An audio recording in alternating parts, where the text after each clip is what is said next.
chances are the Imam had a stronger evidence, okay? A stronger hadith. So you may have come upon a hadith. Yes, you did come upon a hadith, but you didn't come upon all the hadith.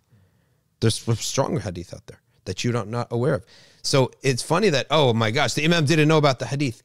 Also look in the mirror. Maybe you also didn't know about some evidences, right? Why? It seems to be egotistical for us to come this far down in Islamic history and say, boom, he didn't know the hadith.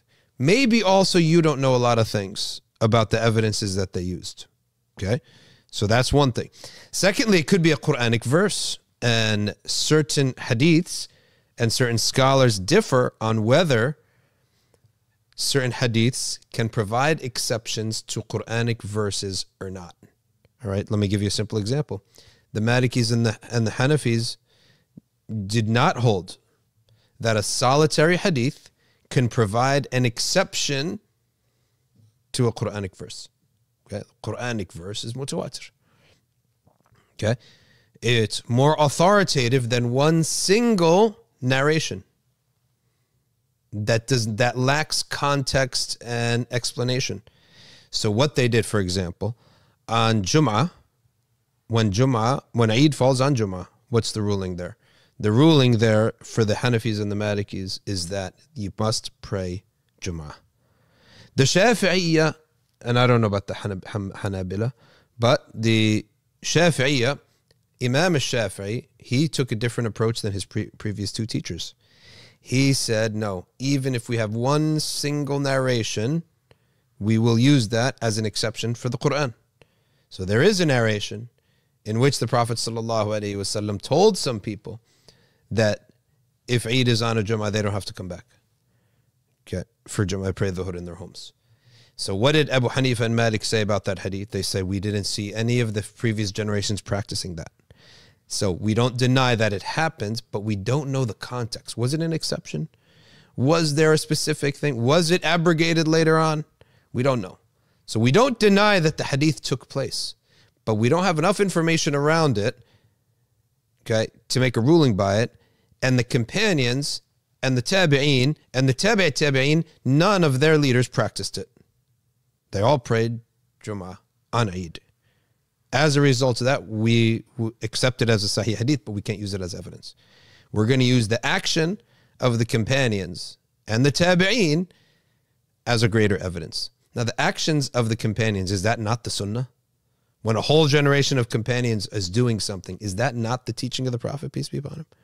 Okay, so that's the first understanding, is that there was another evidence that's stronger than that. Okay, what's next?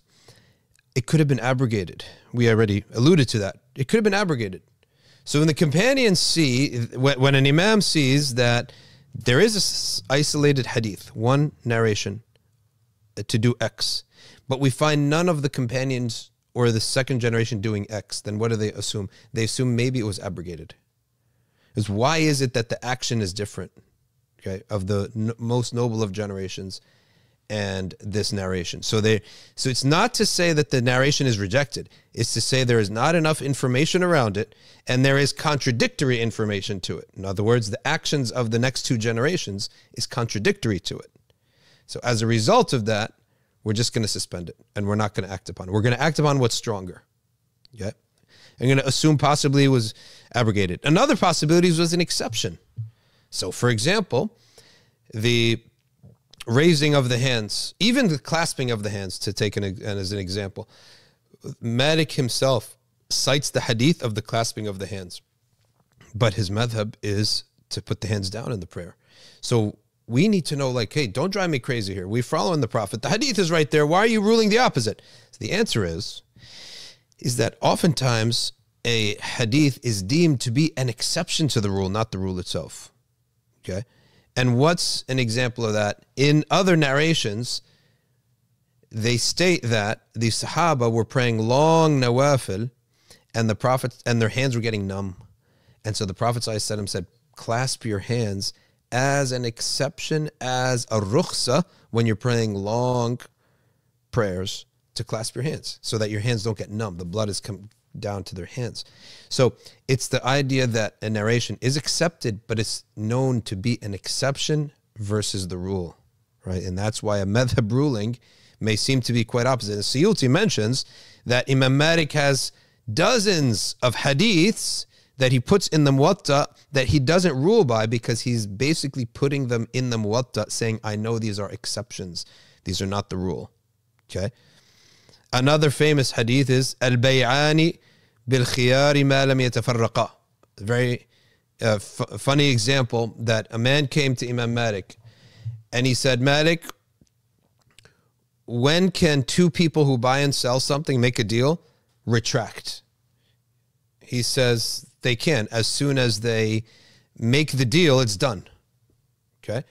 He says, but Malik, you yourself cite the hadith in the Muwatta that two people, they can retract their deal that they made, okay, as long as they're still sitting together, right?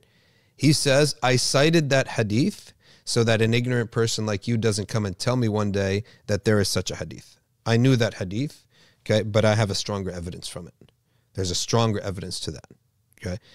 And so, again, you have situations where the Imam may know a hadith and cite it himself, but he's citing it to make people know, I know it, and I have a stronger evidence for it than it. Okay, so what's another example? How about that the narrator may act differently from what he narrated? What happens when that occurs? Narrator says one thing. He says the Prophet said do this, but he doesn't do it. So clearly, he viewed it as a minor fadila, or maybe an exception. And the famous example of Abdullah bin Umar, who narrates the hadith of raising the hands before ruku' and after ruku'. So maybe he was saying the Prophet ﷺ did it once or twice, but as an exception, not the rule, because he himself was narrated that he didn't do it. He narrated the hadith, but he didn't do it. Okay? We have other examples of this, bigger issues. How about Sayyidina Ali and the Khawarij? Did not the Prophet ﷺ say, if I was alive when the Khawarij came out, I would kill them all? Who narrates that hadith? Sayyidina Ali. Who was alive ruling when the Kharijites came out? Sayyidina Ali. Did he kill them all? No, he didn't kill them all. So what did he do? Just ignore the Prophet's hadith? Or he understood it in a context, okay? That it, with conditions maybe, all right? Yes, he would do that if there were conditions. The condition being that there wouldn't be greater harm than good, right? Common sense says that. So Sayyidina Ali knew the hadith. The Prophet ﷺ said, who are the Kharijites? The rebels. They think they're more pious than everybody else, and they rebel against the authority. Okay? Those are the Khawarij, rebels. And they have a political and a religious element to them. And the Prophet ﷺ said, if I was alive, I would kill all of them. Yeah, they're the rebels. They're going to cause problems in the ummah. So Sayyidina Ali narrates the hadith, and Sayyidina Ali is ruling when the Kharijites emerge, as the Prophet prophesied. But he didn't kill them. He said they can go and live in their mosques, in their villages, and pray in their masajid as long as they leave us alone. The moment they start killing us, then we fight them. So Sayyidina Ali understood the conditions, the preconditions before the implementation of the Prophet's hadith. And of course, he did, in a certain period of time, the Battle of Nahwan did fight them. Okay, he did fight them. But before that and after that, he let them live. So he understood the conditions. So again, another reason is that, yes, there may be a hadith and a ruling in a madhab, but the hadith has understood conditions around it. Why are we saying all this is because the best way for you students of knowledge, brand new students of knowledge, this whole live stream, the purpose of this live stream is to introduce Muslims to the path of knowledge and piety and worship. The best way to go about this is to study the four Imams, choose who you believe is most worthy of following. That's the ijtihad, the scholarly effort of the common person.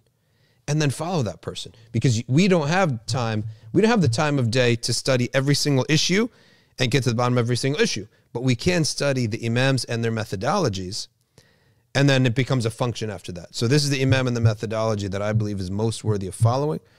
And then after that, I'm going to follow him, and I could study his evidences as much as I can. But now me, my life, my family, my community, my household, my masjid, we have a policy. This is the book. And it's all predictable after that.